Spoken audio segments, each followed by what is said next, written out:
Hey, everybody, welcome back. HSC Podcast 127. Big Box Steve on the mic, up to Big Smooth, and maybe Fresh West. We'll see. Still a mystery. He's a man of mystery. Yes. All right. Well, I mean, I think we kind of should just jump right into the NFL and last week. Then maybe after, get into college football. So, as far as the NFL goes itself, I guess trade deadline, there wasn't really after those first couple moves anything worth note. I guess Pittsburgh getting Mike Williams. And Preston Smith, right? Yeah, the older pass rusher from Green Bay. Yeah. It's still good for situational. And then they with Yeah, Watt and Highsmith. Um, Zadarius going to the Lions. that should be helpful. Yeah, with Hutchinson out. But most of the time the football trade deadline is kind of boring. It's not like baseball. Like baseball trade deadline, you're like, oh my gosh, all these stars are leaving. It's not, baseball, it's like they always are like, okay, we got to get out of these contracts and we got to rebuild or whatever. Football doesn't really do that. Yeah, I mean, this year there was a couple moves, but it's not like blockbusters. Most Um, of most moves will be made before draft, and that's usually when it happens. Hopkins had a pretty good start after his trade. Yeah, well, duh. He went from wide receiver hell into the Titans where everyone goes to die, and then he goes to the Kansas City. It's like, oh wow, that's great. Yeah, that's helpful for Kansas City if he just plays half as good as he played the other night. Well, I saw something that was like people like the NFL, like, thanks, Tennessee. You gave the Kansas City Hopkins and you gave the Ravens Derrick Henry. Right. They don't like the AFC right now. They're like, see how you guys like it. Yeah. I mean, talk about the Titans for a second. Like, what's their future look like? Like, what do they have to do now?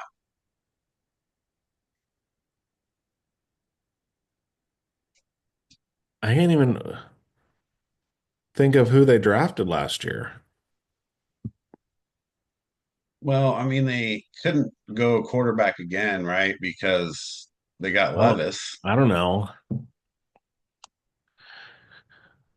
It just depends. I mean, they don't Or have any. no, oh yeah, Titans. Yeah. They don't have much. Like when you look at their team,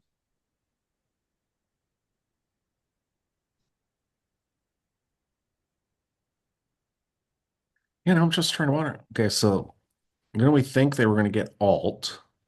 He went to the Chargers. Who did Titans get?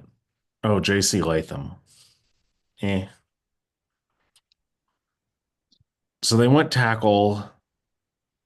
Haven't heard much from him. The defense is okay, but I kind of think what aren't they 2-7?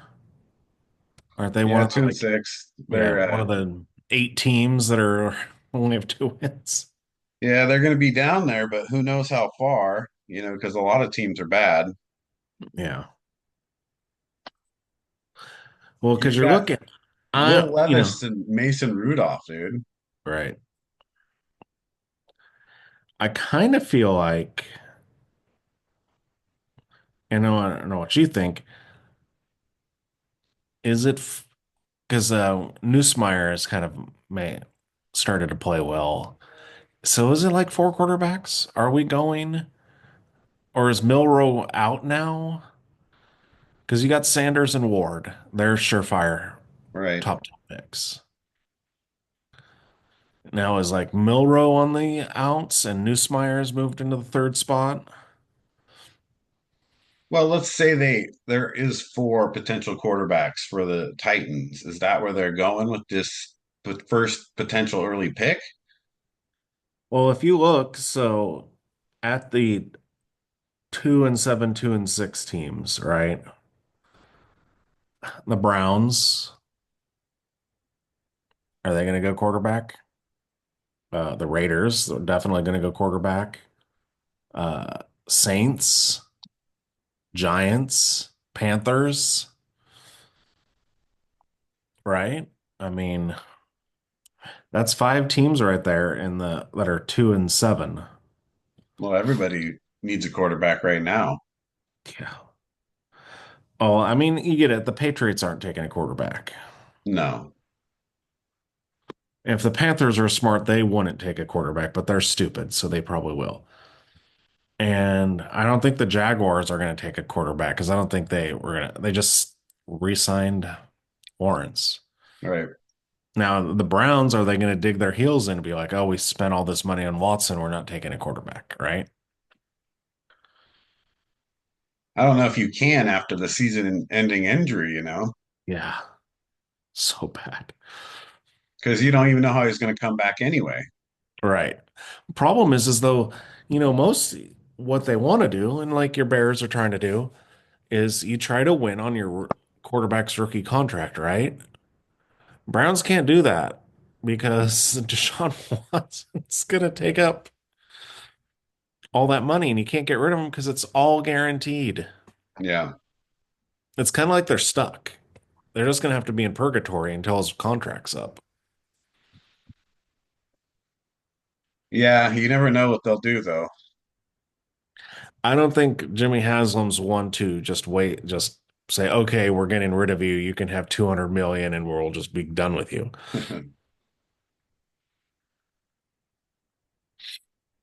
Well, they definitely got to pay him this year anyway. Yeah. Well, how many more years does he have? Oh my gosh, it's such a bad contract and trade. That's got to be getting in like after this year, 2 more years,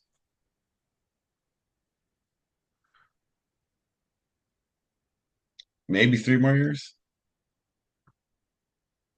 Okay, he signed a 5-year contract. When was this? Through 2026. So you got 2 more years after this season. Right. 230 million guaranteed. Yeah. If you've already paid him some of it, then maybe it's only 100 million to get rid of him. Look what the Broncos did with what's his name? Russell Wilson. Yeah, but he has a dead cap value of 200 million.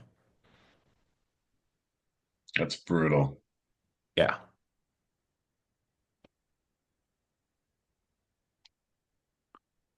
Yeah, how long can you play him though? I know. Well, it's just so bad. I mean, that looked like a really good team. That the quarterback didn't really need to do that much when, the year before, when you're making this long run with, just an average older quarterback. Right. Yeah, it's a $46 million cap hit the next 2 seasons after this year. Yeah, 46 million a year. So it's like if you take a quarterback, you're not going to get better because you still have to pay him. Even if you can't even, that's the thing is you can't just release him because you still have the dead cap money. Maybe they could trade him. There you go. Yeah, they'd have to trade their He's playing top really pick. well. He's playing really well. You mean like Yeah, how I they mean, they definitely are in trouble, but maybe you're stuck with them based on money. yeah.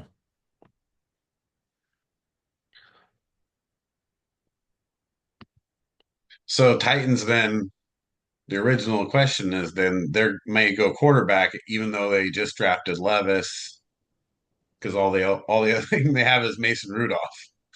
Right. And they looked better with Mason Rudolph than with Yeah. Levis offensively, right? I mean, when your coach comes out and says, "Oh, we would have won if we just would have kneeled down 3 times and punted." Yeah. That's bad. Well, he had his chance at the beginning of the season. He just didn't play well. Right. And I think that's, I mean, honestly, I myself would give him another year just because, but that's not how the NFL works. We already, I mean, we saw Bryce Young already get benched, Anthony Richardson already get benched. It's kind of ridiculous.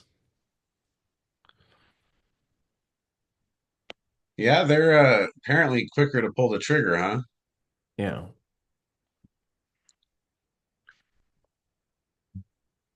So yeah, but you look at their running backs. I guess Tony Pollard's good. They really don't have any receivers Spears. anymore.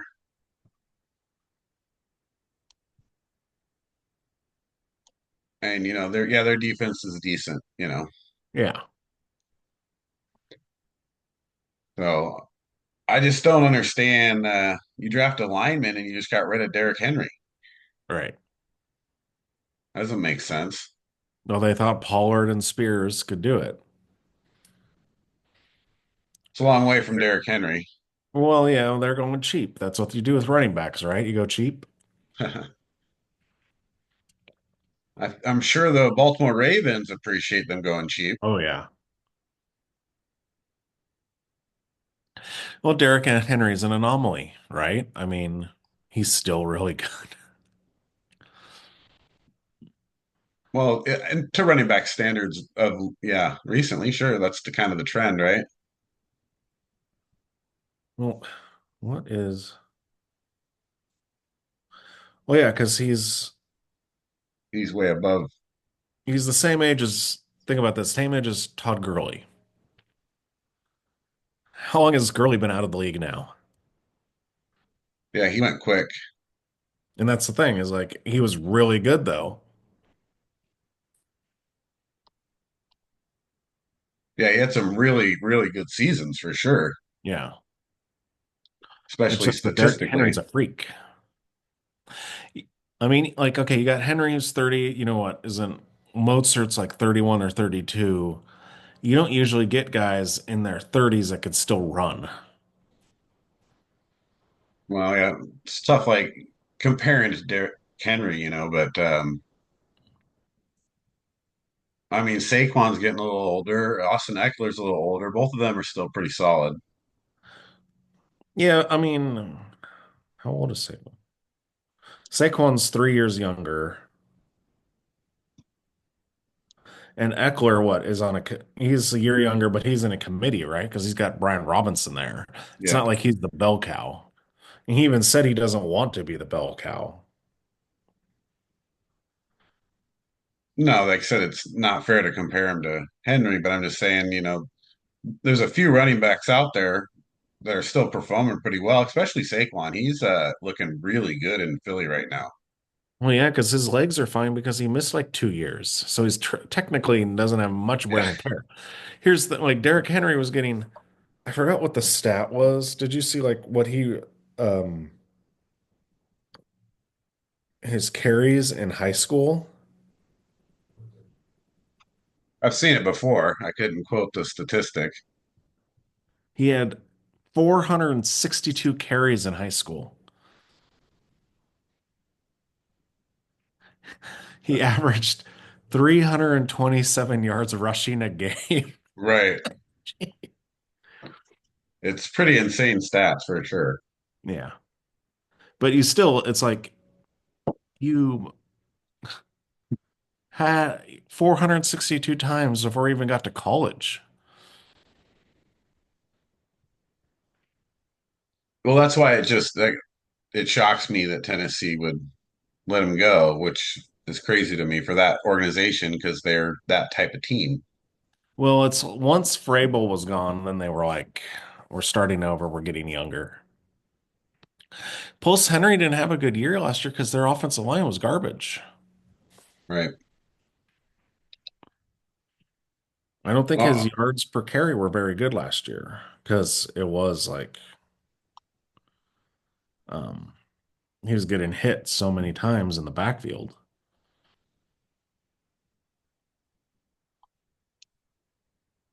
yeah, and players are more vocal these days about wanting out too, Yeah. which that kind of forces teams sometimes. You've seen that a few places. Yeah, well, last year he had 280 attempts for 1,167 yards. Okay.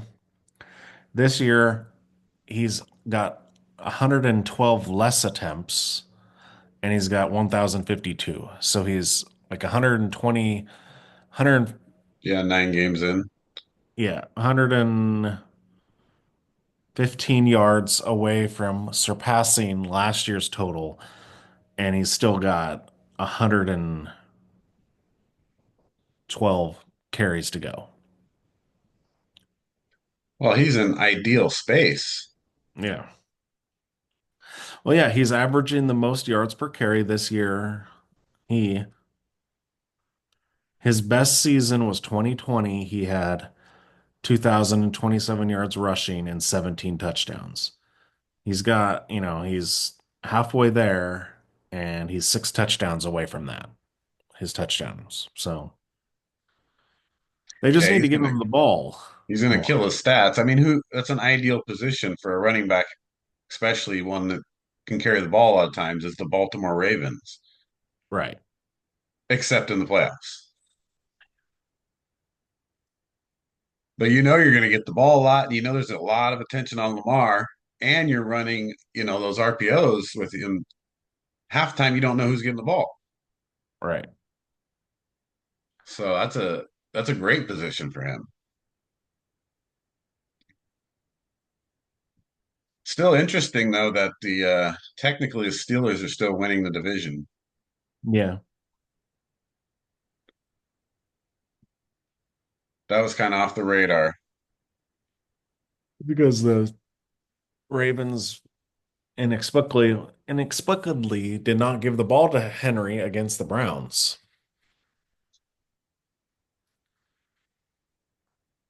Yeah, I mean that was an interesting loss for them actually. Right.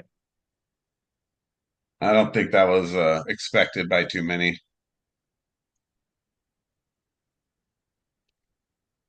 And Kansas City still undefeated. That was a close game with the Buccaneers, Yeah. right? Yeah, it's pretty interesting because what? No Godwin, no Evans, no McMillan. So it was basically Baker to Cade Otton the entire game. Yeah. And his running backs. Yeah. Yeah, they hung around though. Yeah. Just it's this is the stupid thing about analytics too. Whatever happened to when you're on the road to go for the win, Yeah, go for the win. There was especially against the Chiefs? there's argument for that. I've seen that, in multiple articles or people talking about it. Yeah. You go for the win, Thought the announcer even said something during the game. probably, But because it's yeah, stupid. But that's the thing is you get what is Todd Bowles? He's a defensive coach, so he thinks his defense can stop Mahomes. right. No, not going to stop Mahomes in overtime. Stop it. Well, and you're 4-4 anyway. I mean, I know you're still in the division race, but you can't lose another game there because that overall record is going to matter in that division. Yeah. Because I mean, I think the Falcons are going to lose some games. So, Right.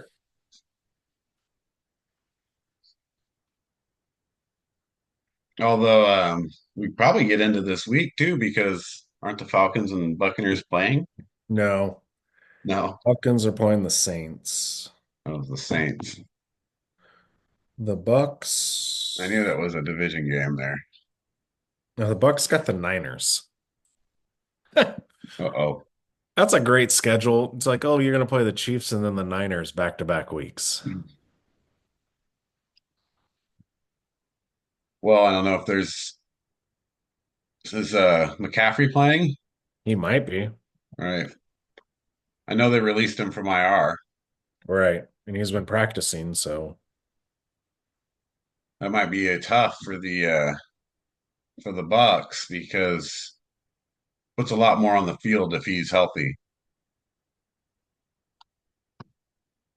yep. Help your sister out too. Yeah, we'll get into the fantasy football part of that. That division's getting crazy too, since I lost last week again. So last week, what was I? 11-4. Yep. So we are both 11-4. Yeah. Wes was 12-3. Yeah, I think I got to stop going with the Bears. They've let me down a few weeks now.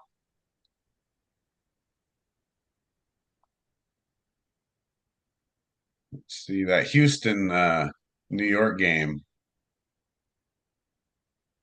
I think not a lot of people had New York there. Yeah, you and Wes did, didn't you? Yeah, I'm just saying in general. Right.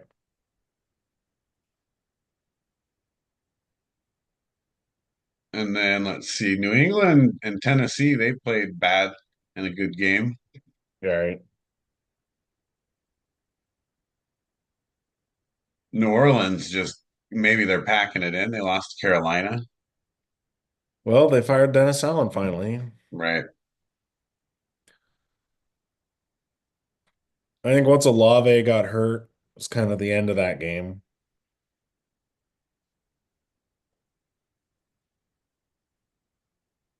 'Cause now they're down Olave and Shaheed, so Right.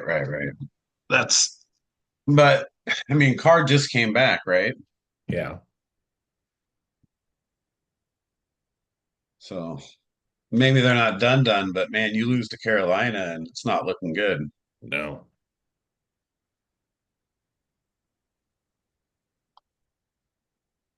Bears lost, of course. That was tough. Detroit won. Rams Seattle. That was a crazy game.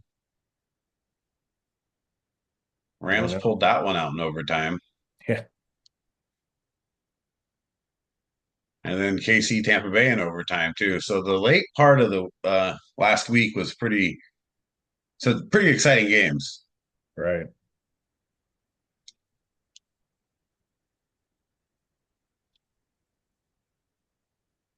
Not a ton of surprises. So that's why we all had a pretty decent week. I mean, 11-4 is not great, but if you're that all year, you're doing pretty good. Right. So we'll jump into week 10 picks then.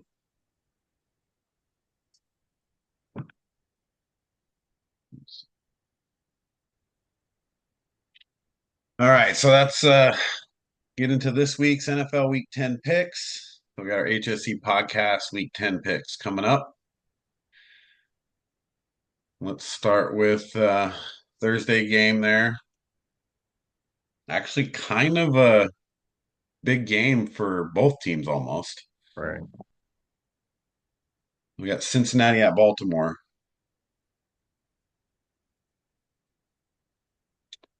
Why don't you go first? What do you think? Well, yeah, because what the Bengals are 3 games out, and they are 1 game out of the playoffs hunt, and the Ravens are a game out of first now behind the Steelers. So it is a pretty big game for both teams, but I'm going with the Ravens here. I think their running game and their defense will help them win this game. So I got the Ravens winning by 7. Yeah, that's it's hard to argue with that with Baltimore at home. Both teams equally need the game, right? Cincinnati's offense has looked better, I mean, Burrow was really, throwing the ball around the field to different receivers, which is encouraging. He doesn't get stuck on Chase. So I think they could give him some trouble. And I really wanted to pick Cincinnati here, but it just doesn't make sense with Baltimore at home right now. Baltimore is looking like an offensive machine. They've had their hiccups, of course, but if you watch their offense go, it's pretty nasty with Zay Flowers out there and other Bateman playing well, and now they added what's his name, Deontay Johnson. Deontay Johnson, right? So they're pretty dangerous to watch. So it's hard not to take them, right? And then So it's going to be Andrews because likely he's not playing. So you're going to have to deal with Andrews again. yeah. Well, and he's been coming around anyway. Like his Right. every week he's given more and more production. So if he gets back to a state where he was, that's real trouble. Because you don't want a tight end. If you have a top three performing tight end, it makes all of your weapons so much better. All right. And Baltimore already has enough weapons.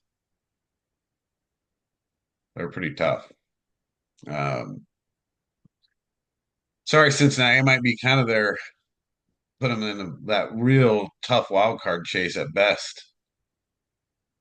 Right. Maybe Well, no yeah. I mean, playoffs. just if you're looking though, I kind of feel like the last wild card spot's going to be not a great record. Oh, I mean, it almost can't be based on the records out there right now because you've got a lot of these teams that are going into division play. Right. So yeah, right now the Broncos are the last seed in, and they're 5-4. Yeah. Well, Cincinnati, I mean, they've got the Steelers just twice. It's going to be big for them. Otherwise, not a terribly hard schedule. Right. Well, yeah, the Steelers haven't played anyone in division yet. Right. Yeah, Steelers are going to be on that late game. Either they're going to have a run at the end, or that's going to be very negative.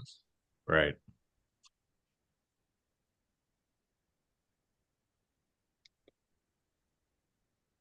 But Cincinnati has to play better for that to happen because they play them twice for coming up. So we'll see.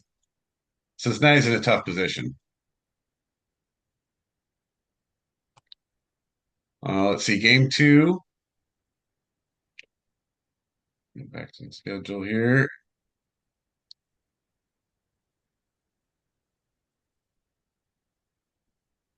We'll go Giants at Carolina It's in Germany. in Germany. Yep, Munich. Yep, and Giants are favored. Yeah. I mean, I feel so bad for Europe, right? It's like here's our crappiest teams. So you get the Giants and the Panthers. You Well, know, it's Germany. It's not like it's right. UK, dude. Yeah, but the UK gets the Jaguars all the time. You know what I mean? It's not like anyone gets any good football. We're not sending Chiefs Ravens there. No, definitely not because we need the viewers over here. Right. I guess it's also a lot of East Coast teams, though, right? You don't want to really fly all the way from the West Coast to Germany and back. Right. Well, I know the Raiders have had to do it. They played the That's Bears brutal. there, remember, in London. Yeah,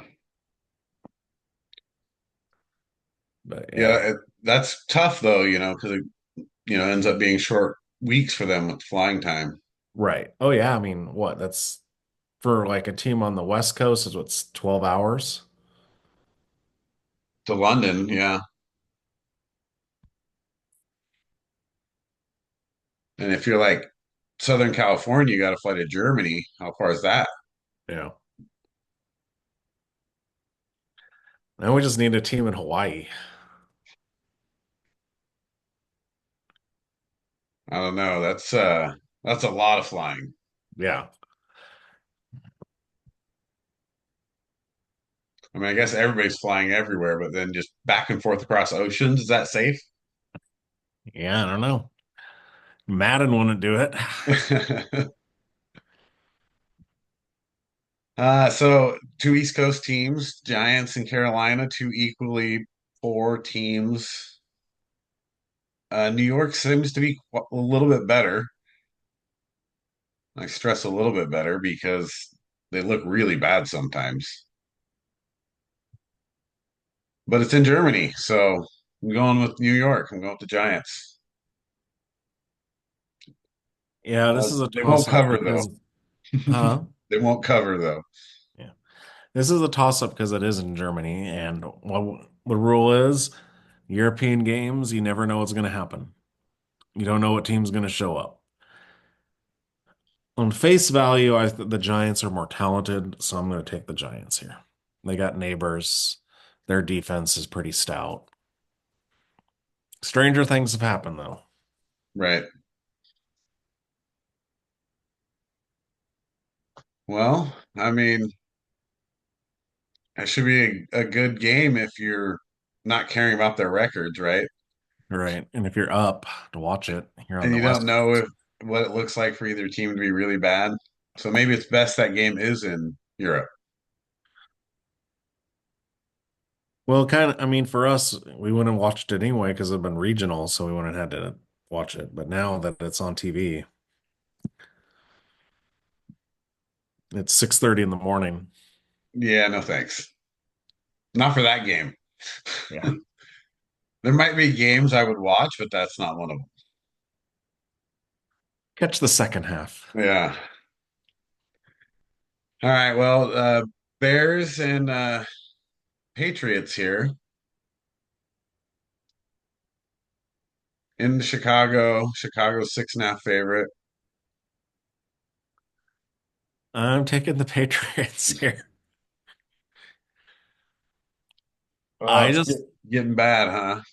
I think Eberflus is done. He's just they're not. Shane Waldron is almost as bad as Gase. I think it's just you got to you got the talent there. You should be winning games, and they're not playing up to par. The Patriots, Drake May's got something to prove because it's going to be like, oh, Caleb Williams, everyone's talking about Caleb versus Jaden. Well, here I am. Uh, and I think I mean, DJ Moore, did you see the play? Yeah, he Like walks off the field. during the play, he just walks off the field. I mean, in his defense, it looked like he was going out of bounds. But yeah, and then like Tyreek Stevenson, the game, wave, not even paying attention during the Hail Mary. Well, I think that's the overall problem is the loss of confidence, and that usually stems from the coach. Right, And that's everybody's like, well, it's not that hard to be a coach. This is the hard part of being a coach when your team has lost confidence in you and doesn't want to play for you.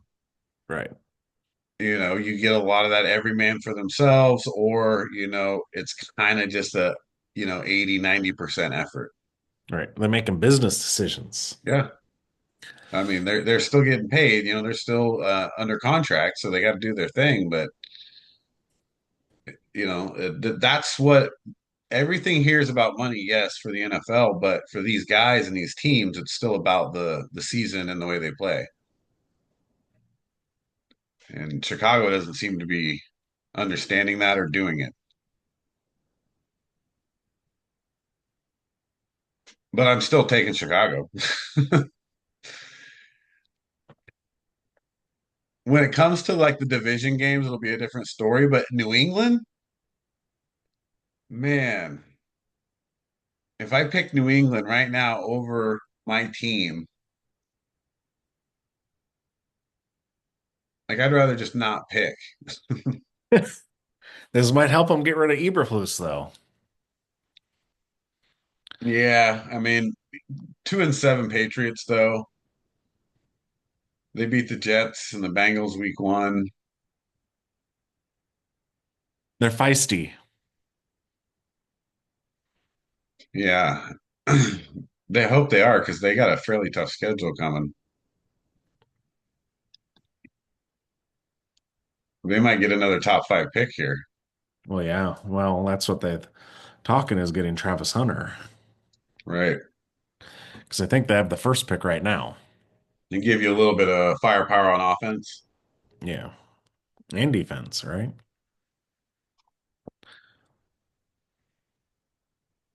Can he come into the NFL and play both ways?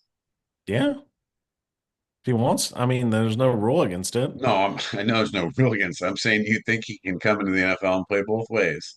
No. But Okay. Yeah. I'm saying they can't try. I mean, maybe he comes in a big a nickel and a deep third down or an obvious dime or something. But I mean, he's not starting both ways. So either that or you start him at corner and then you use him as like maybe a slot receiver, third down receiver. Right. Yeah. You don't go starter both ways. Yeah, but do you really take him as a number one pick if you're not? So you think maybe if you're looking at receiver, you can get better receivers, or if you're corner, you can get a better corner. Right. Well, I mean, when was the last time a receiver or a corner went number one? Right? Yeah. I mean, I don't even know. Is it Keyshawn for receiver? I think that's a long time ago, I dude. know. That's why it's crazy.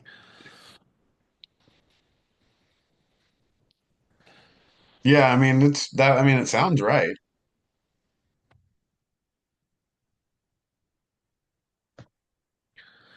And I don't even has there been a corner?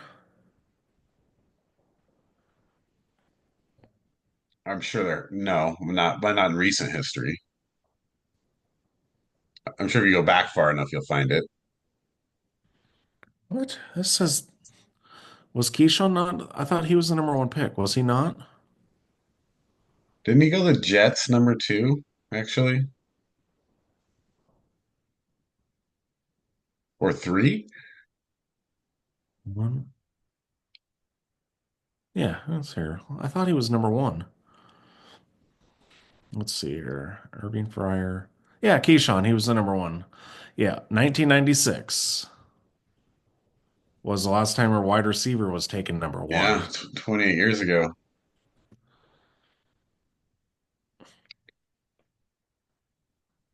And I don't even know if there's I been mean, a. it's yeah, that just makes you wonder, even if he can play corner, you're still trying to take a receiver at number one.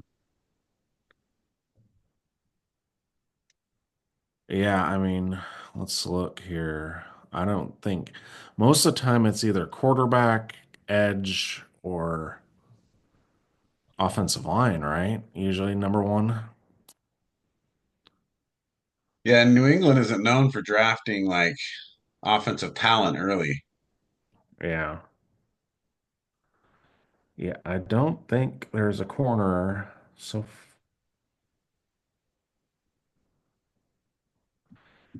running back used to be a position that got drafted number one, but yeah, no corner. I don't think any corners have been drafted number one. That's crazy. And how many years? Yeah, so there's never been, of course, no punter or kicker taken number one. Right. Also, no tight ends, guards, safeties, or corners. How far back does the draft go? Gosh.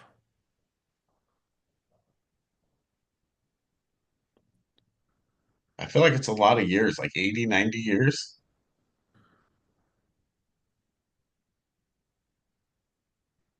1936. Yeah, right there in that 80, 90 year mark. Yeah, there's never been a corner taken number one. So all these people that say defense wins championships, they're talking about linebackers and defensive ends. Yeah, defensive tackles. Yeah, defensive linemen. Yeah, it's funny. Well, they say that you win in the trenches. Yeah, I mean, is that still the case? Like with today's NFL? I mean, has it changed enough, or is it still have enough of the old NFL? They're just changing, maybe running to throwing and keeping that battle of the lines. Well, I mean, I don't care how great of a corner you are. If you have no pass rush, the receiver's going to get open, Right. right? I Especially mean, with those receivers. yeah. But if you have a great pass rush, you don't need that great you know what I mean? The corner hasn't have to be like shut down. Right. But can it go the other way around those? Like you can just have a good pass rusher and have a great corner? Yeah. But if you have, let's say you have a choice between Revis and Miles Garrett, who are you taking number one? Garrett for sure. Yeah. And that's Yeah, kind I of, mean, you could see why, given, the quarterback corners, they wouldn't go number one. But I guess the question is like, do they give it a chance? Because it's kind of all about the lines, right? It's always been. yeah, So they're always looking for defensive end, tackle, when they're not looking at quarterback, or maybe running back was a thing a while back. But right, it was really, find that quarterback, find that running back, and then everything else, you got to solidify your line. And then just there was random wide receivers and DBs sprinkled in there. right. But there's never been a DB to go number one, though. Yeah. Well, I mean, maybe there'll be a kicker someday too. You never know. All Mark right. Mosby was Well, an MVP, so why not? Right?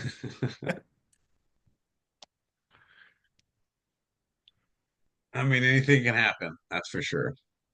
Hey, if you have a kicker that could kick 70-yard field goals, don't you think that's like a huge weapon?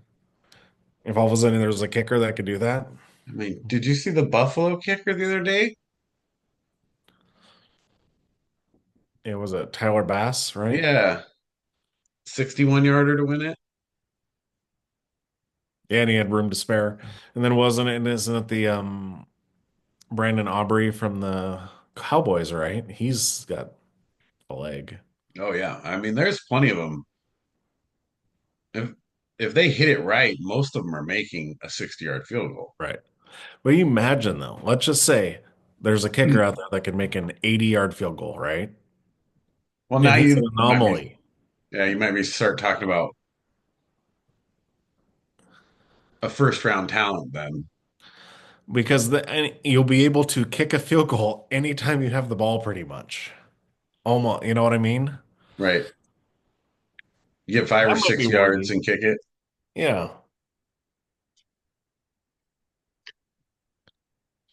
Yeah, I mean I guess records are made to be broken, right? So someday you'll right, have that. But the progression of it right now, they're on a progression because you watched football 20 years ago, even, and it wasn't like, oh, 55 yarder, this is easy.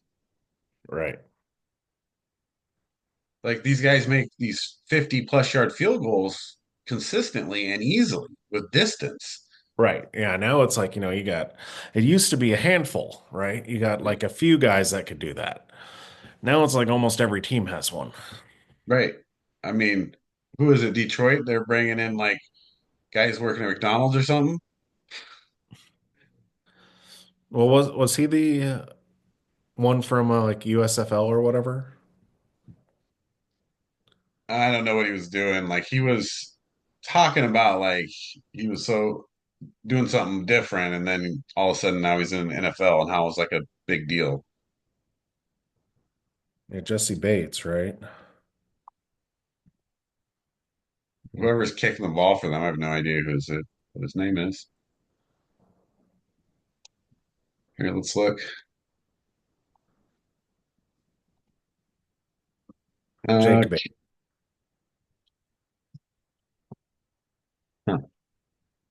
Yeah, it's Jake Bates. Yeah, that's him. Yeah, so he was on the Texans practice squad, and then he went to the UFL, and he was amazing in the UFL, and then Detroit brought him in this year.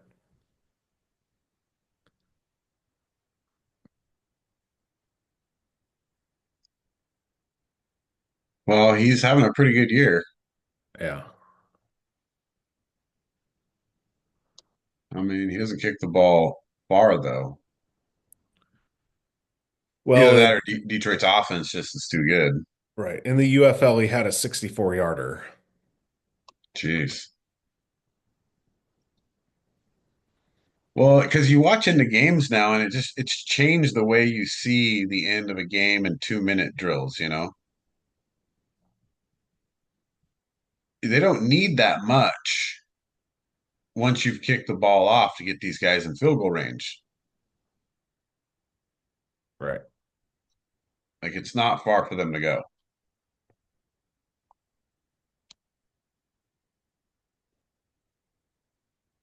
All right, so we'll get back to our picks here. Another side tangent. Don't worry, I'll edit it out of the YouTube video, not the podcast.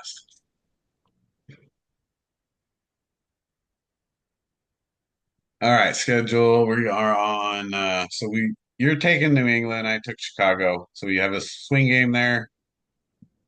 Buffalo at Indianapolis. I mean, Indianapolis looks pretty dysfunctional, so I'll take Buffalo handily. Yeah, it's be careful what you wish for, Colts. It's like, oh, we're gonna make the playoffs. No, you're not. You're not that good. Maybe you should have just tried to develop your quarterback more. So yeah, I got the Bills here. It says here they're only favored by 4. I got them to win by 10. Yeah, I was thinking about. I have it 10 as well. Um, Colts lost last week, right? So Yeah. they dropped to 4-5. They probably lose this game, so they go to 4-6.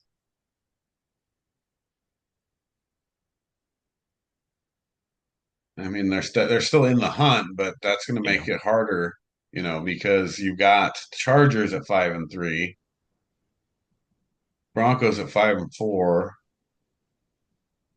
Ravens or Steelers, whoever wins that one. They're both 6-3 and 6-2, and Buffalo 7-2, taking their division. So it's not impossible for them still. No. So this is still going to be an important game.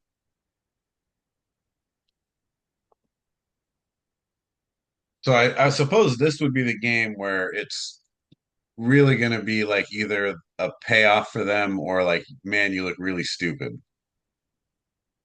Right. Well, they're gonna look really stupid if they miss the playoffs or if they make the playoffs and lose in the first round. I mean, I really? mean, not really stupid, just kind of stupid. Well, it's like now it's like we have this franchise quarterback that we're not using just so we can lose in the first round of the playoffs. Yeah, I think you still see Anthony Richardson this year, and he's still starting next year for the Colts.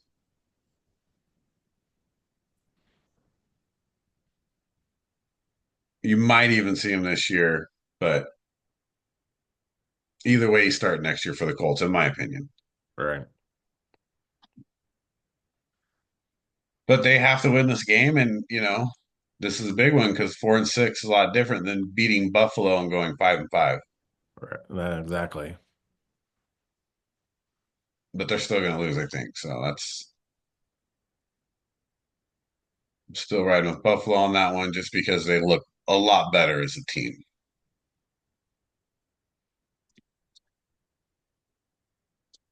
Let's see, you got Denver at Kansas City. What do you got there? Well, that's why we're just talking about. So now that for the Colts and for the Bengals, this week is huge because I got Denver losing to Kansas City. I know you want to believe Kansas City's going to lose eventually because they are just don't look that great when they play, but they keep winning. Right. And we I just feel that, if it was in Denver, I would feel differently, but it's in Kansas City. right. Denver's in a precarious position because they really just got stomped by the Ravens, and now you got to go into Kansas City, and it's either you come out with confidence and you have a good game, or you could get blown out again, and then that really starts to mess with your playoff chances. So Denver needs to come in strong, but I think they're going to be deflated from Baltimore still. Well, and the Chiefs, well, they lost to Denver last year, so they're not going to take that lightly. Yeah, and they're at home. Now that covers real close to what I would. Yeah, I would say they're going to cover. Yeah. And unfortunately, it'll be one of those games where Denver scores a little bit at the end, and it makes it look closer than it really was. So that betting line's hard. Atlanta at New Orleans.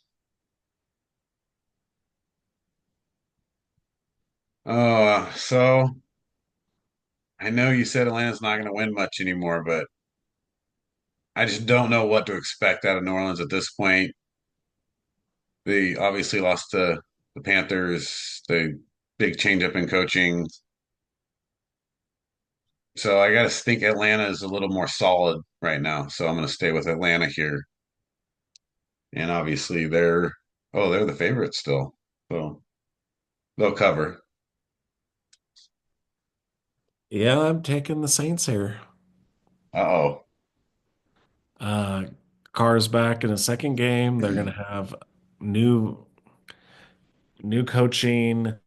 Kamara's healthier. The receiving is still a little suspect, but Carr will just throw to Kamara and his tight ends. Falcons going to probably be without Pitts and London, so that's going to be a huge hit to them.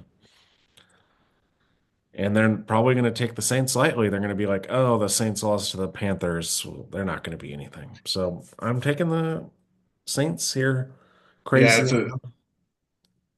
going into, New Orleans, you do have that where New Orleans plays well at home. And if they're gelling as a team, I mean, they have plenty of weapons. Yeah. It's going to be, this could be totally wrong, and the Saints could just totally be like the worst team in the NFL now. I just think they're going to, I, like I said, I don't believe in the Falcons. Yeah. Yeah, it's a tough one because everybody, since the Saints started really well, it's like, oh, the Saints could do it. They could do it. And they just keep not doing it Right. because they've lost seven straight, right? Yep. That's tough, man. It's no matter how good your team is, it's a tough streak to come out of. It's a tough headspace. Atlanta has a chance here to really take a hold on the division and kind of seal their playoff hopes, right? Because it's tough if you look at that. If Atlanta wins, and you remember the Bucks are playing what the 49ers, right? Yeah. So Bucks dropped to 4-6, and Atlanta goes to 7-3.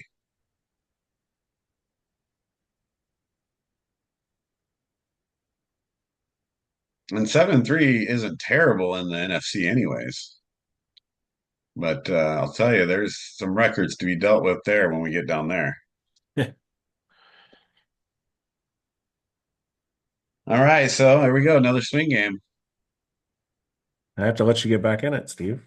I know I'm trailing by more than I'd like, actually. So hopefully this week is gonna shave a little bit of that off. Let's see. San Francisco at Tampa. Speaking of, And Tampa, speaking of, is going to have another loss here because the Niners are going to have McCaffrey back. I think that will give them their jolt. I mean, the Cardinals are first place in the division right now. So, yeah, I got the Niners here. Plus the Bucks still without Godwin and Evans. I don't think they have enough firepower to beat the Niners. So I'm taking the Niners here by 7. Yeah.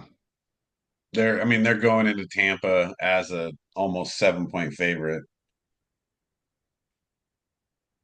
And so tells you what people think, but I mean, the reality is that Tampa without Godwin and Mike Evans, you saw it last week. They're going to have to do something differently. You can't rely on your tight end and your running backs to fuel all of your passing game. Why that's even more of a problem with San Francisco is they have those fast, really good linebackers, that stretch Yeah. the field. And that's going to shut you down, right? That's going to shut that offense down pretty quick. So Tampa has to do something different to win that game. I'm not saying they couldn't because San Francisco just has not looked like a juggernaut. McCaffrey coming back first game, we'll see. He's always a weapon, but San Francisco's still going to win. Probably, I would take them to cover. It's a tough bet though because I think he'll be right on the line there. And it's crazy to think they're basically still in first. You know what I mean? It's the Niners haven't looked good, but they're still in a driver's seat to win that division. Sure. Yeah. Yeah, and like I said, McCaffrey could be the push start of that, right? What's their schedule look like here to finish? Geez. Well, they play the Bears. That should be fun. Uh, Cardinals, Rams. Boy, they've played some division games already. Packers, Bills, The Lions game's going to be tough. Lions.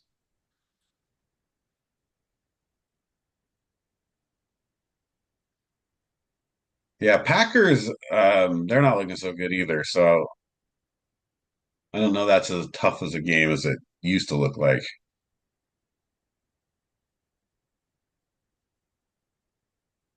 So maybe a couple losses in there, but they could definitely beat the rest of the teams.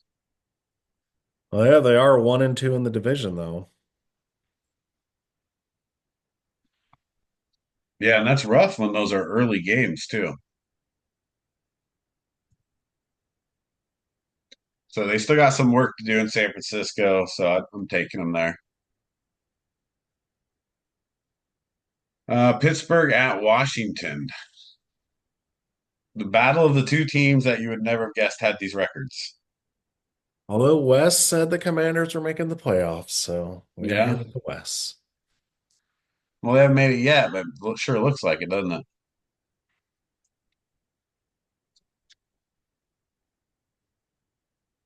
What do you got here? This one's a toss-up game for me. I got a spread of 3 here for the Commanders, which basically means because they're home. So this is a tough one, but I'm going to take the Commanders here. Yeah, this is really one of those games where, I wouldn't be surprised either way. yeah, I mean, it's both teams kind of are playing on this. Have they played good teams or haven't they? But they both look like pretty good teams, not to be in control of their divisions that good. And so maybe they both slip down into that, 3, 4, 5, or I guess 5, 6, 7 range. Right.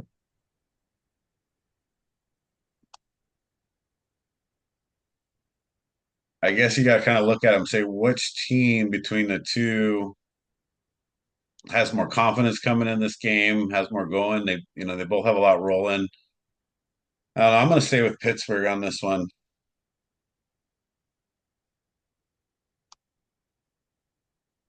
They've been playing well. They're coming off a bye. It makes sense. Yeah, but it's still in Washington. That's the tough part. Pittsburgh travels well though, especially up there in the Northeast. Their fans are going to be everywhere. It's just a hop, skip, and a jump away. So we'll go. I'm going Pittsburgh. So there we go again. I'm going to make it all up this one week, apparently.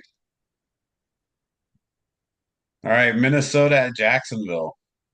I think I don't know how I could pick Jacksonville here. Although Minnesota hasn't looked as impressive lately, they still against mediocre teams, look like they can beat them up. So Jacksonville hasn't impressed me much. I'm staying Minnesota here to cover. Yeah, I agree with you. The Vikings aren't a great team. They're a good team, which means they can beat mediocre teams, just not the great teams. So I got the Vikings also winning here.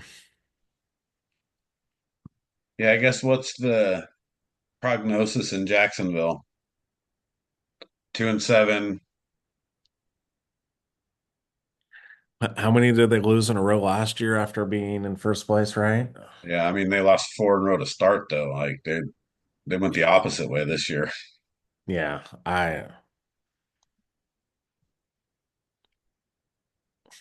I mean, you just paid Trevor Lawrence. I mean, you talked about that earlier, right? Does that equally make you stuck like the Deshaun Watson situation? I don't know if it's that because he's not like garbage compared, you know what I like Deshaun Watson like can't do anything. Lawrence is okay right now.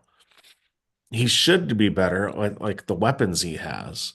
And he's had good games and then they've lost, the other team came back and beat him. So do I think Trevor Lawrence is great? No, but he's okay. I don't think you can jettison him yet. So when you go in 2-7, possible, top five pick, are they drafting defense? I would think so. Because Trayvon Walker hasn't lived up to a number one pick, I mean, right? that's the tough part about drafting a defensive end number one. Well, the tough part is the whole time everyone was saying Aiden Hutchinson was the number one pick, and then they decided to go with Trayvon Walker, which was so stupid. And obviously that's been proven right because Aiden Hutchinson is one of the top defensive ends now in NFL. Yeah, he's right on his way. I don't know what his injury's like, but if he could stay healthy, he could have a real good start to his career. Right. Well, he's out for the season now, so Right. That's the problem. You just don't know how that injury affects him.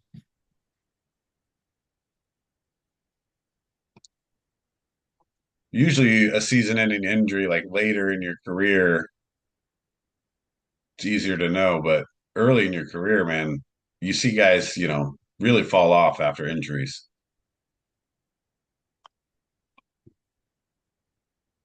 Defensive end, though, is one that I think is probably easier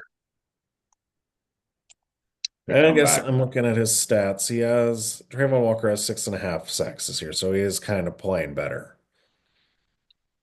I mean, that sounds like a pretty good start. Yeah. I He had mean, three in one game though, so that can yeah.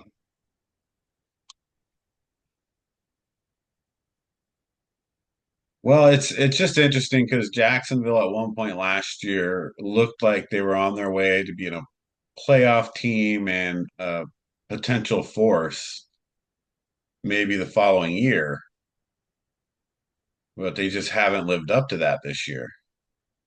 right. Yeah, it's just kind of crazy how they've just dropped off.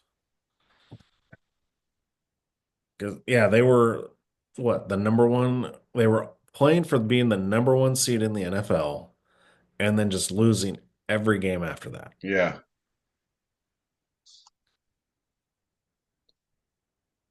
It's been a long road for them, especially with that 0-4 start. So I don't know. Is that changes are coming in Jacksonville? Yeah, I don't know. It's a tough one, right? Because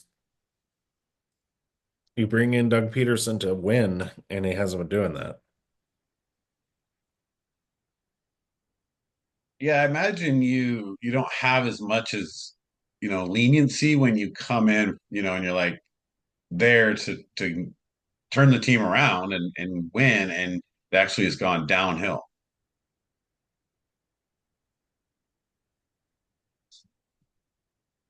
I'm sure that's a lot. There's more leniency anyway, and like, hey, we're building a team.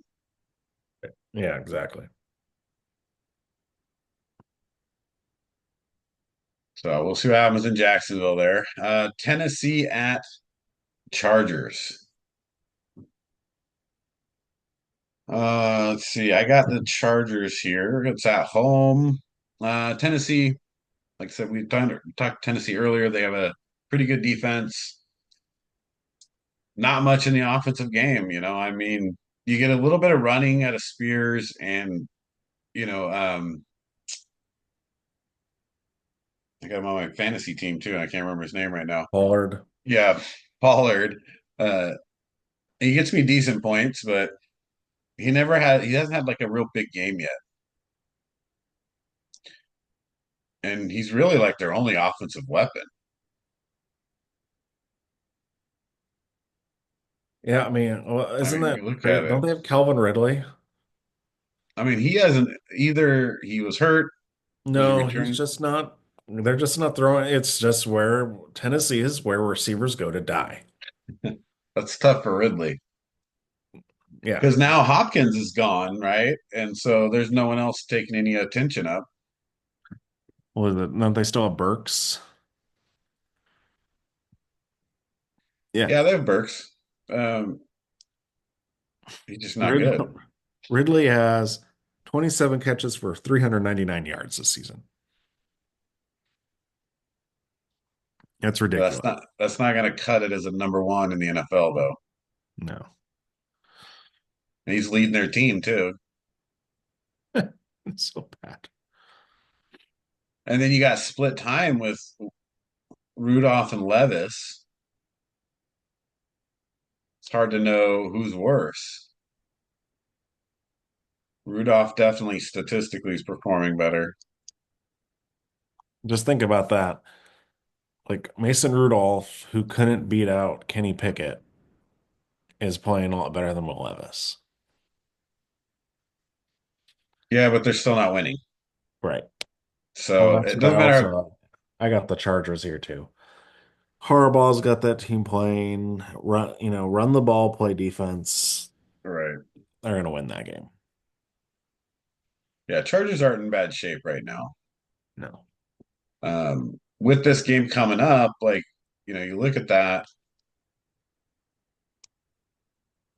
they should win, and then that would put them at 6-3. Yeah. And in the AFC, that's pretty good right now. AFC's really rough as far as their win records. Well, you got the top. You've got even the Texans are no, what are they? They have three losses, right? Yeah, So you got the Chiefs and the Bills and the Steelers slash Ravens, and then the Texans, and then the Chargers. yeah, they're right there. So yeah, Harbaugh has to have them playing well. This is a must win. Put you in the mix, not the outside looking in.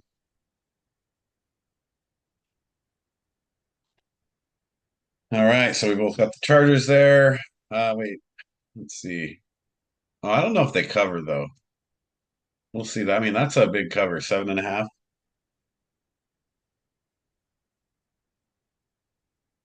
I could see this in like ending in a field goal or two.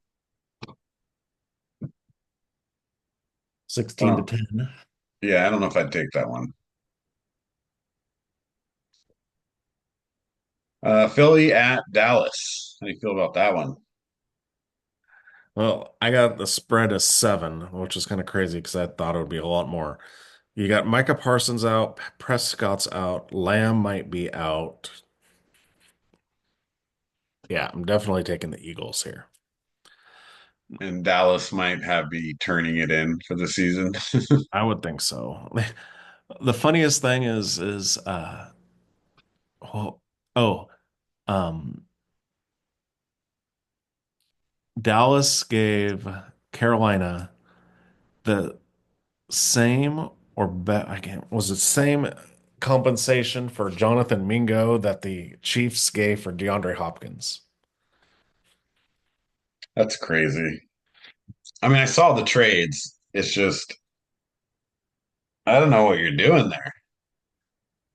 That's what you get with Jerry Jones as your GM. How does that even help you? It doesn't. Like, it's not like he's going to help you win games. They should have been selling off, not trying to add. Yeah.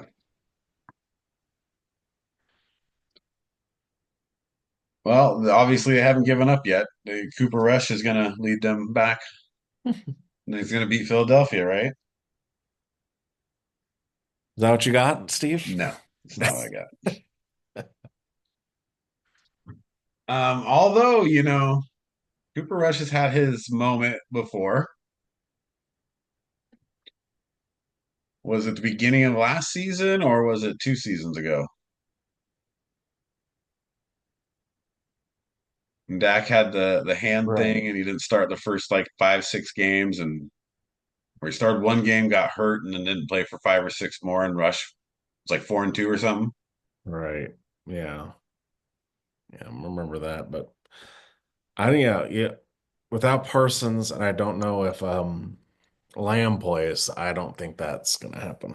Yes. I mean you need Lamb, of course. And then Philly, now you got a whole new thing happening in Philly with Saquon deciding that he's going to play for real again. Jump over people backwards. Yeah, I mean that's just ridiculous. If you haven't seen that video, people need to watch it. Um, but you still have Devonta Smith and AJ Brown, which is still legitimately one of the better, if not best, arguably 1-2 punch for receiver in the league. So it's really like about Hurts, right? So if Hurts can play consistent, they're going to be really tough to beat. Well, and he has since their bye. They Yeah, look no, really they're good. they're playing a lot better. They had the wins, but they've won the last four. That's the thing. We will say they weren't good teams. Bengals are decent, but I guess this is kind of the test for the Eagles because you got the Cowboys, but then you got the Commanders, Rams, Ravens, which that's a tough little stretch.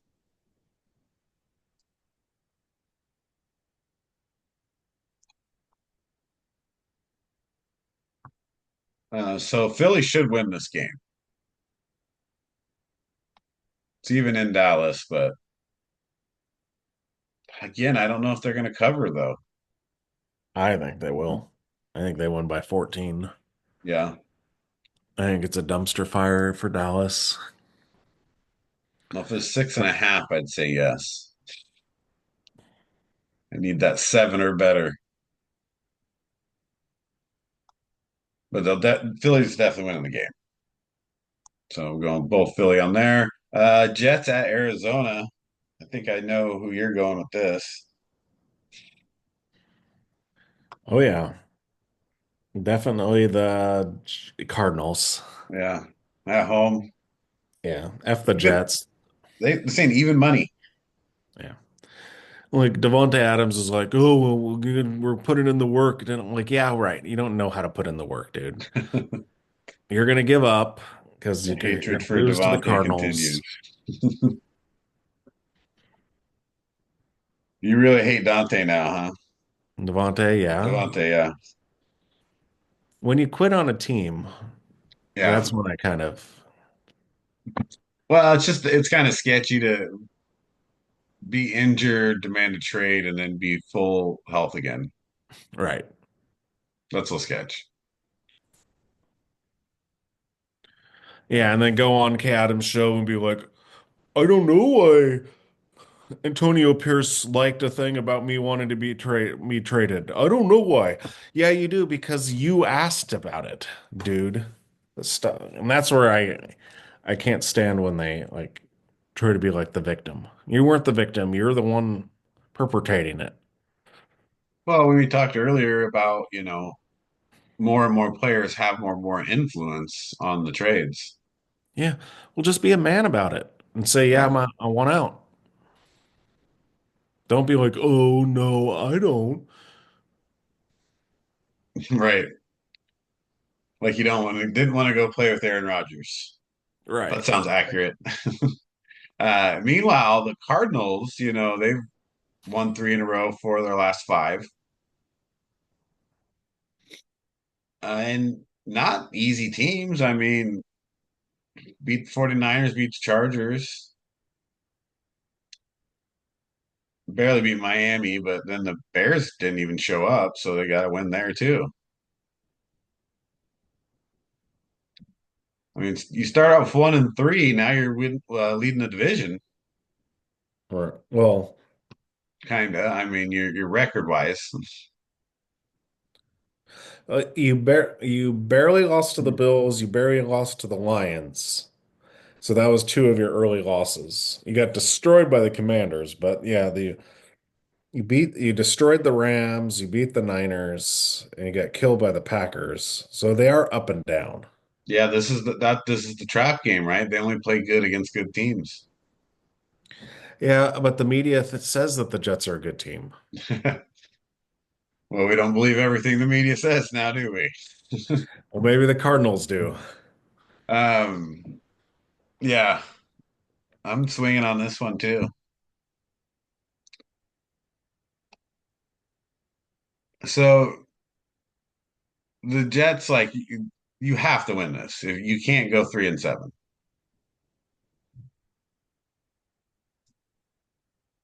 Like this is their season game, right? You go 3-7, Aaron Rodgers gets mysteriously hurt on a play and, done for the season.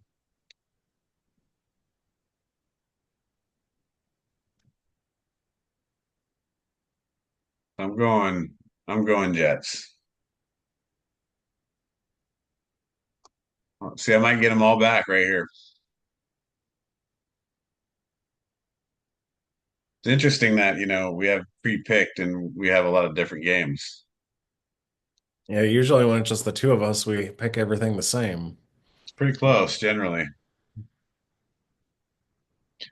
Detroit at Houston. This probably is one of the better games of the week, as just far as if you want to watch a game and it happens to be on Sunday night. So, although Houston makes me nervous lately. I don't know if you watch them much, but and I get it. They've had a few injuries. Nico Collins and then even Diggs was out, so that really hurts Stroud. But he hasn't been overly impressive this year. Yeah, his offensive line is not very good, but he's still, here's my thing is you do still have Tank Dell. So get him the ball. Right. That's where I like boo-hoo. You don't have two of your best receivers. Those your three best receivers are better than what Richardson or Young have had. Plus you got Joe Mixon. Yeah, Schultz isn't bad either. So they got good tight end, three good receivers, really good running back, and I don't remember what the conversation we are having about this, but Mixon for me, he looks like he's young again. He's definitely running hard. If they didn't have him, I don't know where they'd be.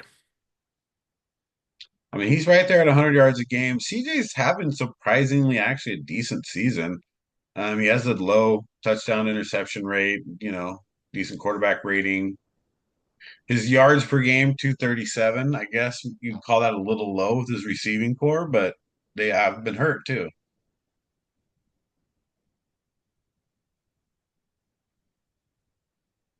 This, like I said, this could be a good game. But Detroit has the ability to kind of run teams out when they get on a roll. So it really comes down to Detroit's offense. Like if they're clicking, yeah, I got to take Detroit here by a good margin. Easy to cover that. Yeah, I think Detroit, like the Texans are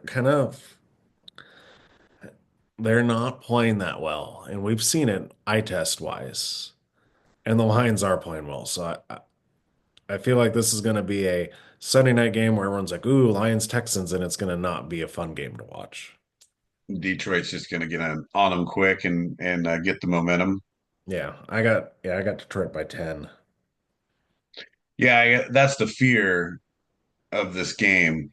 If that doesn't happen and Houston's able to stay in the game, keep it close in the first half, I think you could see a good game. But if Detroit gets that running game going and then opens up Goff just to, have wide open receivers. I gotta say that Gibbs pick is looking at like one of the best picks in that draft. Well, they use them right. You have Montgomery, who can be the bell cow, but then you sprinkle in Gibbs a bunch. Yeah, I mean you're throwing in the ball, he's running the ball. His overall yards per game, is there almost every game. So really consistent with it. And I hope Houston gets healthy because I think if a healthy Houston team into the playoffs is going to be tough. Um, but yeah, I don't know. You can beat Detroit this week. So Miami at Los Angeles Monday night. Um, what do you think this game, Tua being back? I'm going to take the Dolphins here. I think he's had a few games back. He's getting a little healthier. He's starting to get his rapport. They look like they got their running game going. So I got the Dolphins winning on the road here. Yeah, they really need to win this game too. Not just for record wise, they're 2-6, but for like confidence. Hmm. Well, sounds like a broken record, but we have another swing game because I think the Rams coming off their last game are coming in with a lot of confidence and they're at home. It'll be a nice relief. I don't believe Nakua is going to be suspended or anything additionally, right? Yeah, I haven't heard anything. So he's going to come back and have a big game because he's that type of guy. Like he makes a mistake, almost costs him the game. He just has that kind of work ethic in him, and to come back and now go for like 100 or 150 yards. So I'm gonna ride with the Rams here,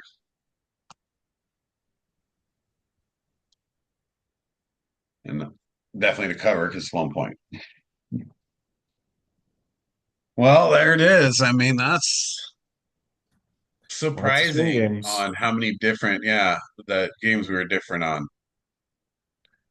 Well, it'll probably be where we split. So, Right. And then the swing games we go split in half and it doesn't matter anyway, right? yep, that's usually how it happens, right? Yeah, as long as the Bears don't lose to New England. I mean, it's going to be really disappointing, like because it started with a Hail Mary. Yeah. I mean, because legitimately that doesn't happen.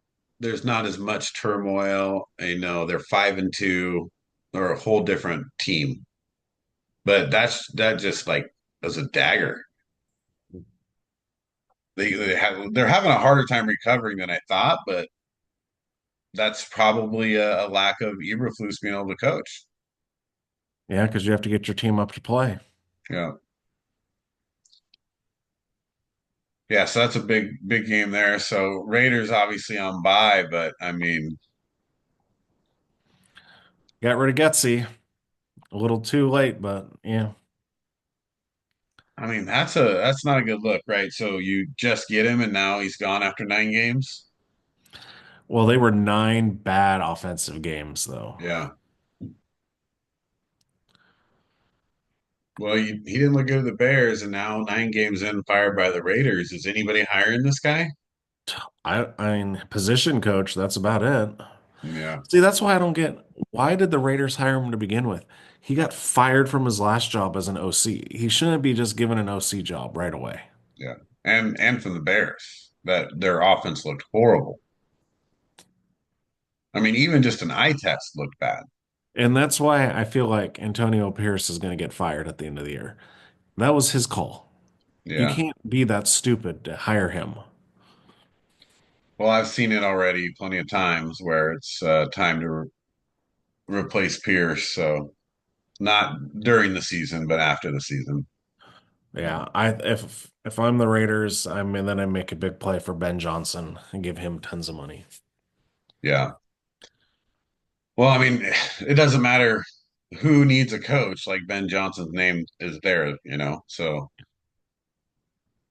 depending on how many teams end up without coaches, he's going to be a hot commodity.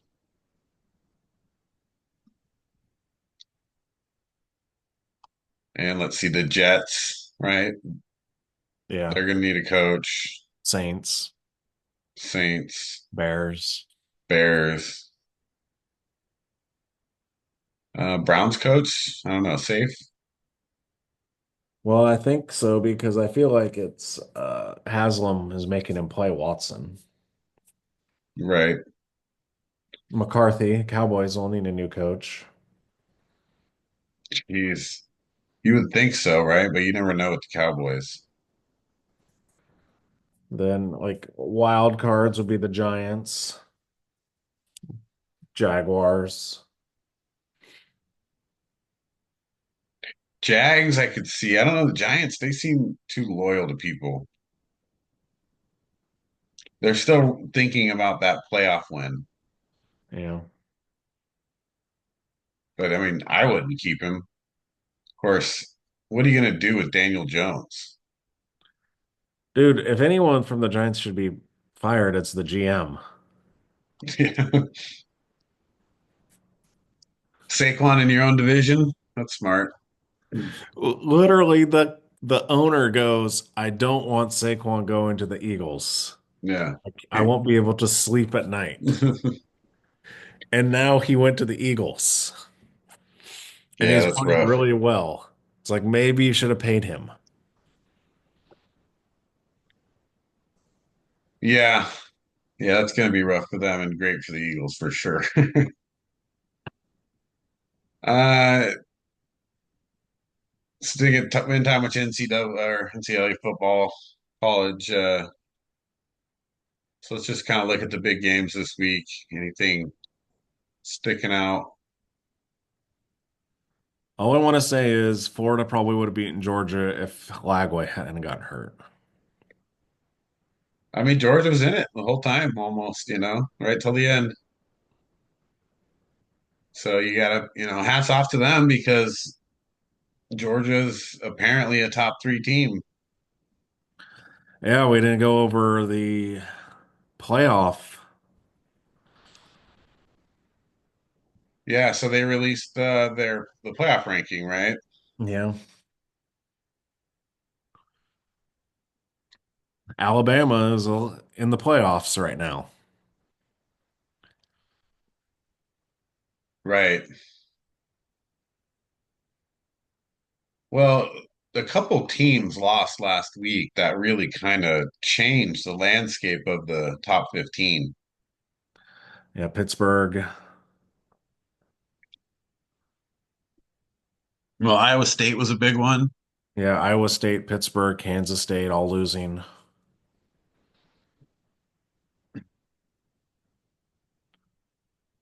Clemson. Let's look at that real quick. Yes, Clemson was the other one. That's what I was thinking of. Because Clemson kind of fought their way back up there. Yeah, Yeah, and then Texas A&M too. right. Yeah, South Carolina destroyed them.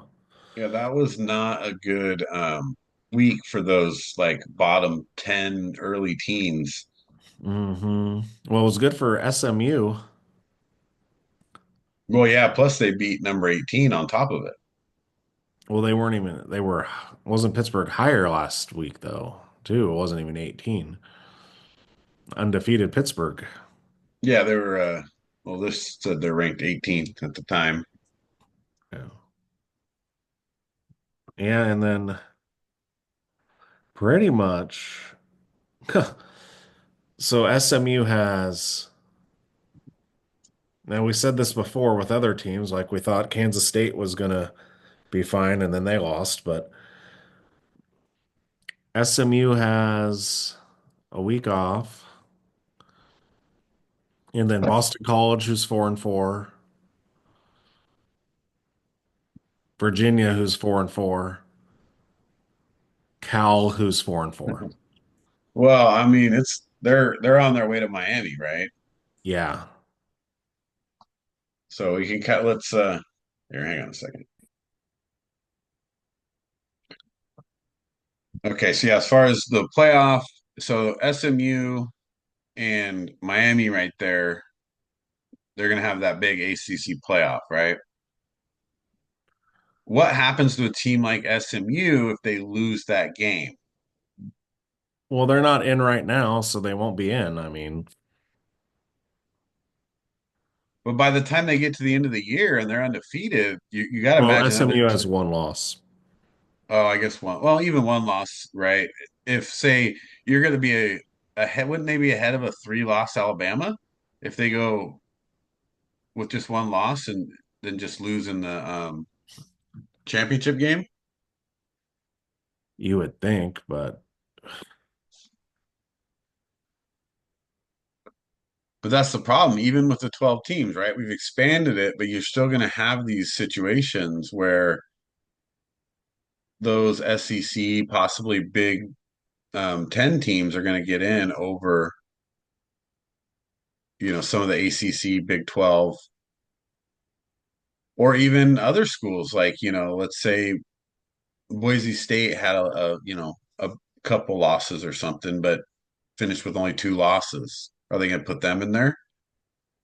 if Boise State has two losses, they're not making it. Right. I mean, they're the 12th seed right now. Army is 8-0 and is 25th. Yeah, it's hard to rank Army high. They have to have a really good team. Yeah, you got a 6-3 Louisville ahead of them. Right.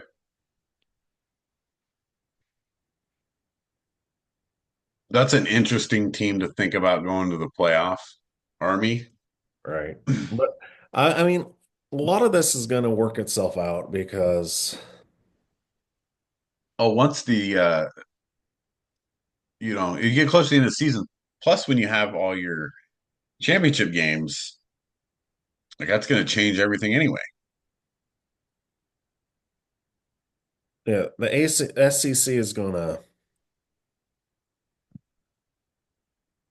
like this week, Georgia plays Mississippi, Alabama plays LSU. You know, just kind of thinking about that, why don't they get rid of the championship game? Money. Tennessee then plays Georgia. So Georgia's going to have Mississippi, then Tennessee.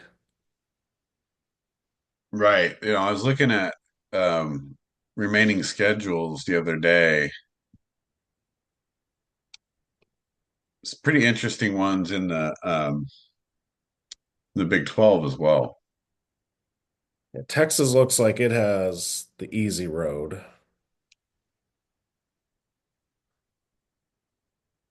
because they got Florida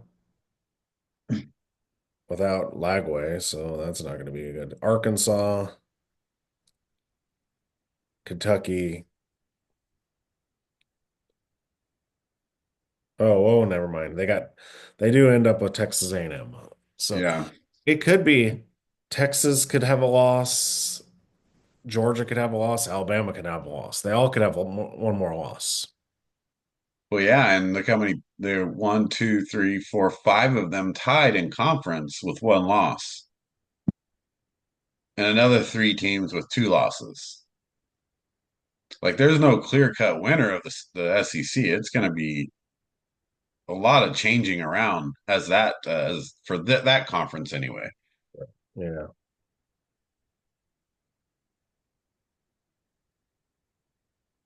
So, I mean, you still got three top 10 teams plus Alabama, Texas A&M, and M, and Ole Miss in the top 16. And LSU. Oh yeah, LSU too. So you have eight teams in the top 16 or seven.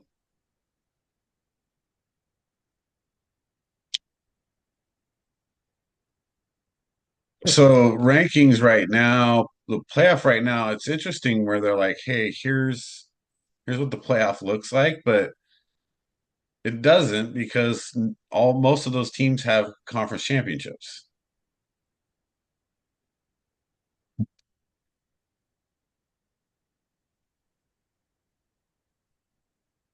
Yeah. It's always fun, everyone has to argue, but it's way too early even to know. Right. Yeah, I guess it's interesting when they come out though with this new, everybody's waiting for the playoff rankings. Why aren't the playoff rankings just all year rankings?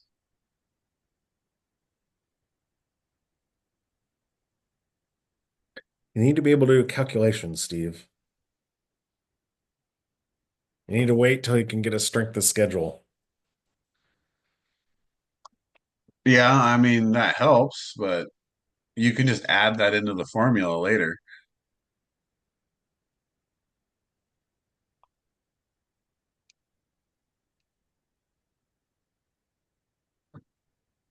Or you could just get rid of rankings and just start sending people out of the divisions, have a 16 team or a 32 team playoff. How about that?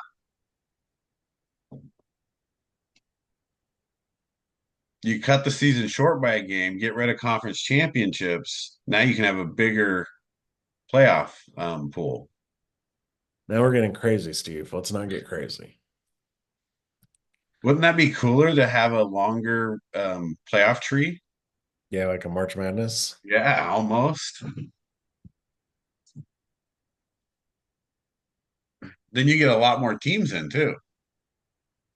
So then Army can be in the playoff.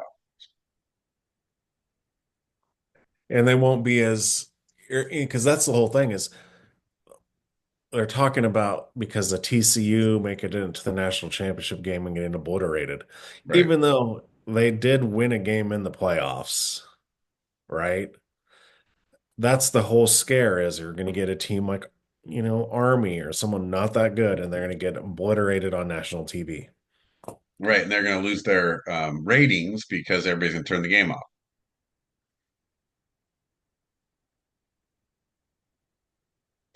Like they don't really care what the outcome of the game is. They just care how many people are watching it. It's all about the money, right? So that's why Army doesn't get to play. They don't care about America. By the end of the year, though, again, if Army wins out, like they keep moving If up, if right? Army wins out and Boise State loses a game, they'll probably make the playoffs as the Yeah. 12th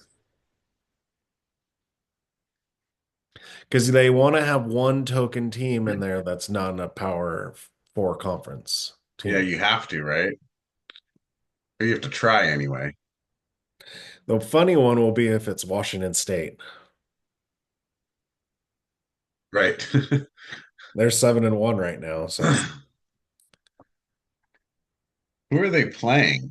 I haven't watched a single score even from them. So they lost to Boise State. and I think they play a lot of Mountain West teams. Well, they beat Washington.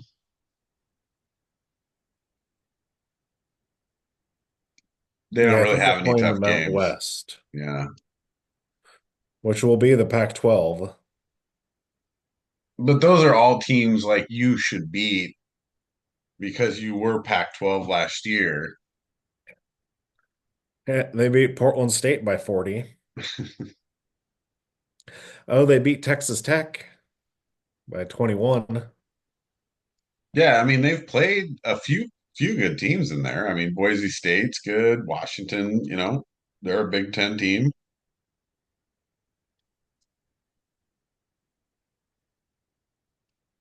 Go undefeated, but they don't have any kind of conference championship though. All right. I guess they could play Oregon State. Well, they play them the last game of the season. Oh, wait. No, Wyoming last game, so then they could still have a conference championship between the two of Oh, them. they play the week before Washington, Yeah. Oregon State. So I mean that's tough, but that would be interesting to see them how they let them rise undefeated if other teams are losing. Because there's potential for a lot of these other teams to lose that are ahead of them.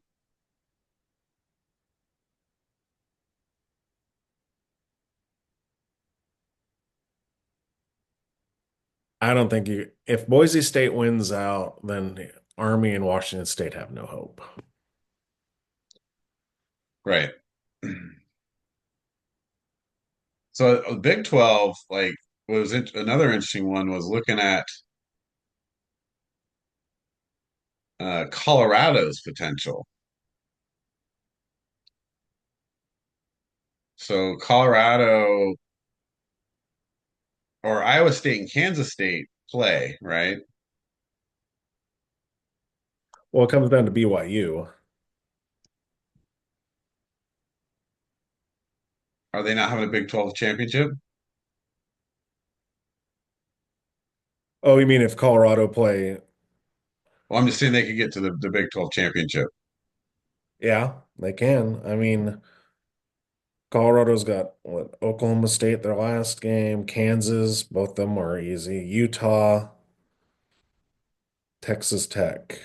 So they can. Yeah, that's what I was saying is Iowa State plays Kansas State, and let's say Kansas State wins that game, then they both have two losses in the conference. Then it'll be Colorado BYU. Right. So then Colorado wins that They game, they're automatically in. automatically in. Yeah. So Colorado has a road to the national championship still. Well, and to be fair, Dion has been they've been doing a lot better this year. 6-2 is a lot better than last year. Right. Granted, it's the Big 12 and not the Pac-12 where you had a lot better teams. Yeah, I mean, you've seen improvement to the team. They're winning games, and now they have a chance because you're still only on the second year, right? I mean, what will it sound like in the media if he gets to the playoff in his second year? Is it a second or is it a third? Have you had 2 years and then this is the third? I don't know. I'm trying to figure it.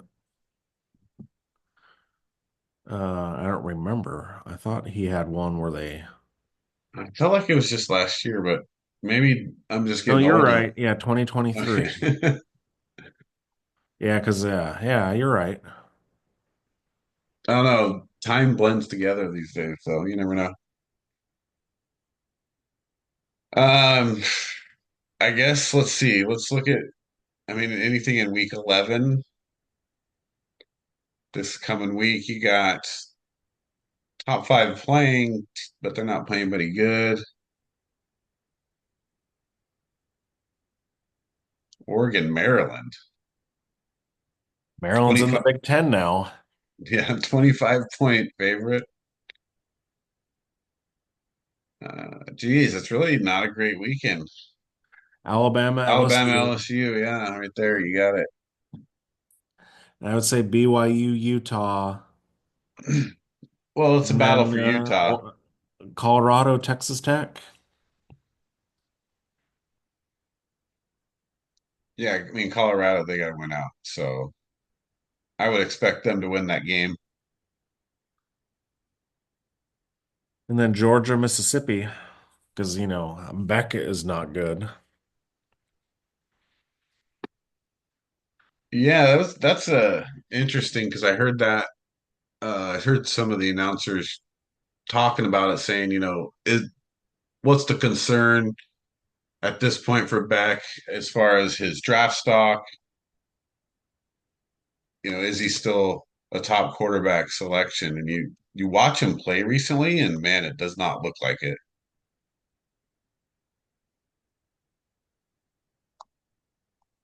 I guess he's only up to 11 interceptions though, That's it. Didn't he have like in three three in one against? game. Yeah.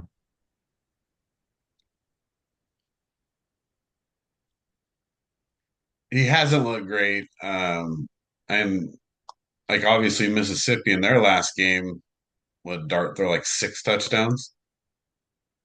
They're talking Dart and Newsmeyer moving up. Yeah, Dart's up to 3,200 yards, 21 touchdowns, three interceptions. And then, like I said, last game, I think he threw like five. So Ole Miss is playing with a little momentum, I guess, would be the key takeaway there.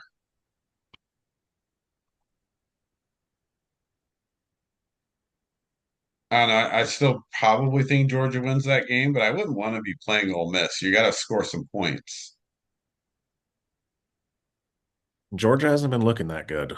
No, but I mean, is it the Kansas City situation though, where they can still play, not look good, and just keep winning? Well, they got Tennessee next week, so I don't know if they can just start, coasting. It's hard to coast in the SEC. Well, no, they got seven teams in the top 15. Yeah. Yeah, I mean, just looking at that conference, it's just so many teams right there. What was Ole Miss? They're 7-2. So Ole Miss can't lose this game. 3-3, you have no chance to win the conference.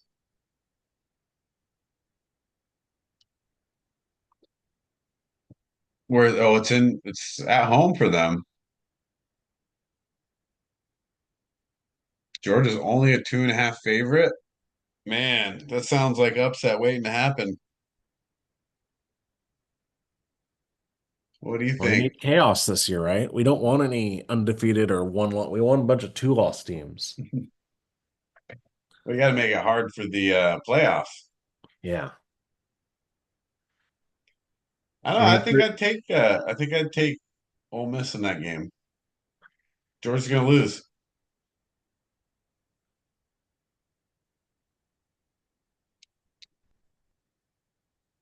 Beat Miami 11 favorite. Yeah, so there's a few good games.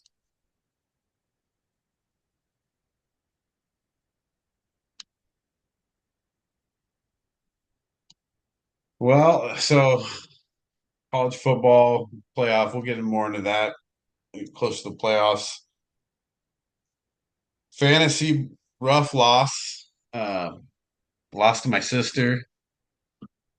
He's got to be happy about that. Now the division's tied. Three people tied. One person one game back.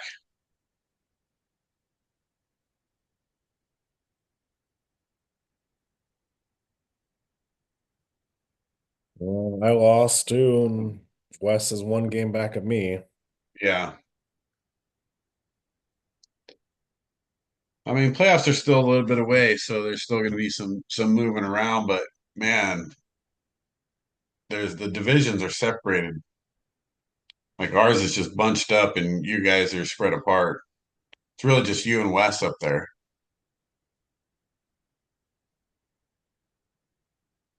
Yeah, next year I think I'll just get rid of divisions and just have it all teams together. Yeah, might as well. So what Divisions don't really matter, right? The Big Ten does, right? There's no divisions there anymore. Yeah, they got rid of them. So now it's just top two teams. So now I will Oregon and notice, Ohio State could be playing again. Steve, you are the top scorer in our league, but you've also, by a large margin, have the least amount of points scored on you. I know. I've got the best point spread. I'm scoring more and getting scored on less. That's what you want out of a defense, right? And an Yep. offense. Everybody's judged by margin.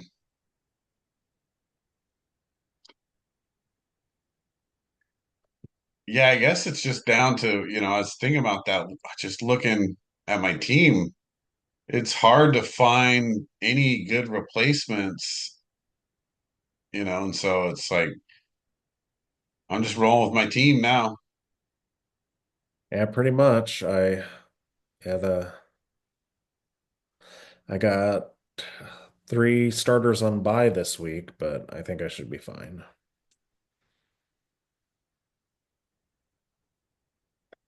Yeah, so it's how many weeks do we have left? So the NFL's in week 9. It was, let's see, there's 5 weeks left. Right. So it goes. So yeah, if you lose one or two games in the next 5 weeks, that's the difference in going to the playoffs or not. Yeah. So the two My in a row, schedule looks a little bit better than probably yours. well, just dropping two in a row is rough.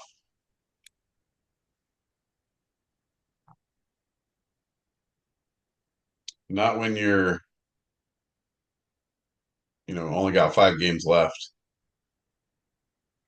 And real bragging rights is you lost your sister 2 times. I know she'd be, oh yeah, now I really have to go to the playoffs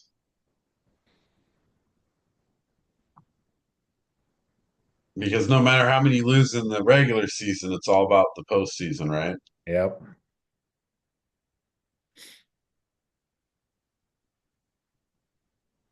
Well, luckily, as long as my team, keeps performing, I'll have a tiebreaker on points for.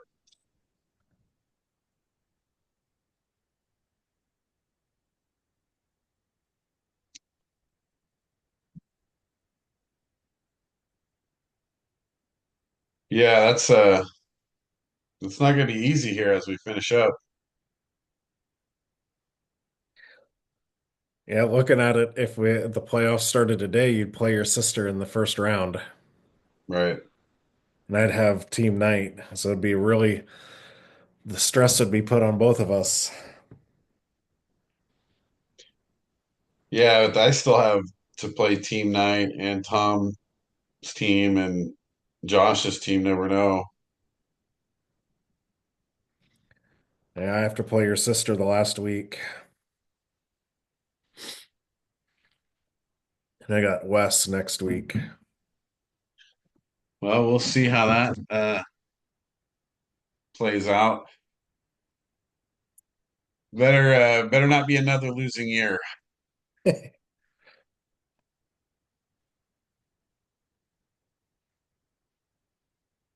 Yeah, my fantasy football game has gone way downhill.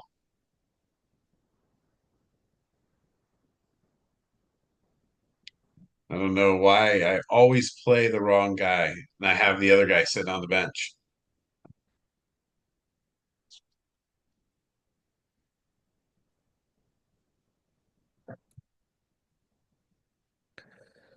Well, you're better than me. I haven't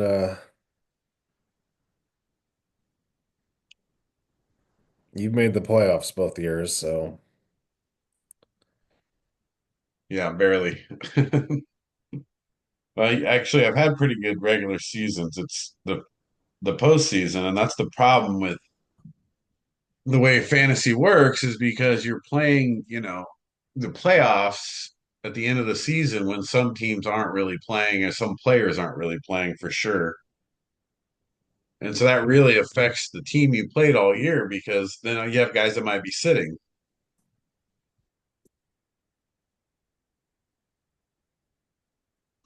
Yeah. So the NFL is going to have to change up their schedule or something because it's not working with fantasy football.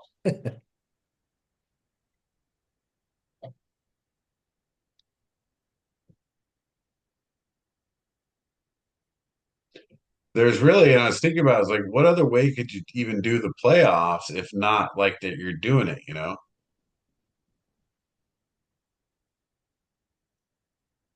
You'd have to do stop like in week 15 or something like that. Yeah. You know what I mean? Right. Before they Just end the start season wanting to. early. Right. Yeah. Yeah. Might be best for me. All right. Well, let's wrap it up here. Um, Big week coming up, the NFL. So highlighted all those games. Thanks for listening. Don't forget to like and subscribe. And if you're listening on Spotify, Apple Podcasts, thanks for listening and subscribe as well. And we'll see you next time.